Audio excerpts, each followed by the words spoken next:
Hi guys, this is Max. Welcome to my channel. I'm a massage therapist and an osteopath. And today we're gonna see the best technique to get rid of back pain. I wanna visualize right away what we're doing here, that is like get rid of pain. So the first thing you're gonna figure it out is where is the pain, and the best way to do it is a true trigger point. Try to see if there is a illicit pain somewhere down the glutes, up the spine, or in the same point. The trigger points are hyper irritable points when you touch it you got a jump sign, or you will feel a twitch in your palm or in your thumb. Then you wanna start like warm up the area, maybe through some QL work. QL that is involved in the stability of the pelvis and is most of the time hyperactive and tight. Another muscle that you want to work are the erector spine, so multifidus, and the ILEO-lumbar ligament and posterior sacral ligament. They got most of the time really tight, overused, especially in athletes, and they need some work, some warming up. And this friction from tweener massage is perfect for the purpose. And other things you want to do is like try to separate the spine a little bit with the use of decompression of the sacrus, that is this bone that bear all the weight from up and all the force from the feet all the way to the pelvis.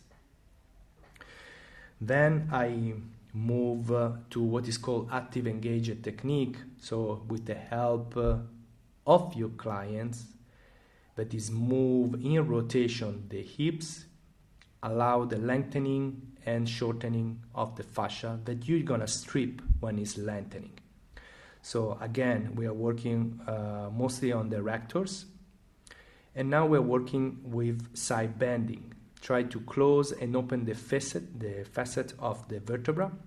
So with this movement, you need to instruct your patients when you do this. So you work when it's opening. So as you can see, when it's open, I strip down the fascia. So there is this movement of contraction of the erector and QL and strip down the fascia. Really great technique. It gives me a lot of result in release some of the tension that you feel in the erectors. And you can do the same thing, the same technique, but concentrate on the QL. So you will ask the client to pike the hips while you strip the muscle down. So there is a shortening of the leg, and then a lengthening of the leg, as you can see. I really love this technique, and I always try to add some stretching after that. The QL needs some stretching. Like I said, is a muscle that because you're sitting probably in a wrong position, it can have a blood flow restriction in that area, and it can have a pain, refer pain in the buttocks, in the sacroiliac joint, in the lower abdominal. Another important muscle that you cannot miss when you have a case of back pain is the glute medius. In this case, we're working laterally and medially with the rotation of the hips, so that you can get all the fibers, the posterior fiber and anterior fibers of the glute medius. Then I decide to stretch the ileopsoas because we have a case of anterior tilt. So hyperlordosis, and this is good because most of the time people hyperlordotic has a tight ileopsoas. And I add some mobility and some pin and stretch of the glutes, so you can pin any point in the glutes and do the movement that I'm doing, the extension and flexion of the hips, and you will have a great stretch of the fiber you're interested in stretching. Then I'm stretching the quad, very good for hyperlordotic people, and the piriformis stretches, because if you sit too much on the same side, the blood flow in the area where the QL is can be restricting and can be painful. Again, I'm working on the ileo-lumbar ligament.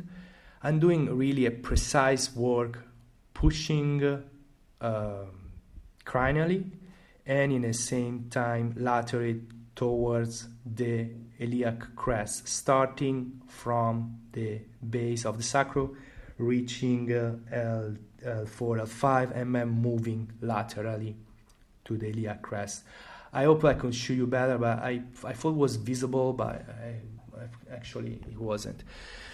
I'm working now on lengthening the QL with a technique I learned on the great teacher Thomas Myers and Anatomy Trains and Rolfing.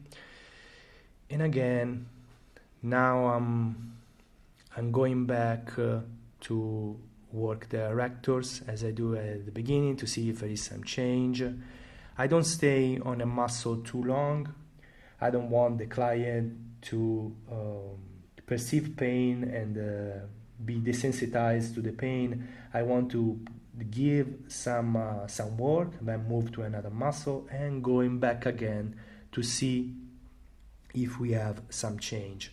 That's why now I'm retesting the trigger point, see if there is some change in jump sign, in the tenderness of the trigger point, to see if it's still hurting.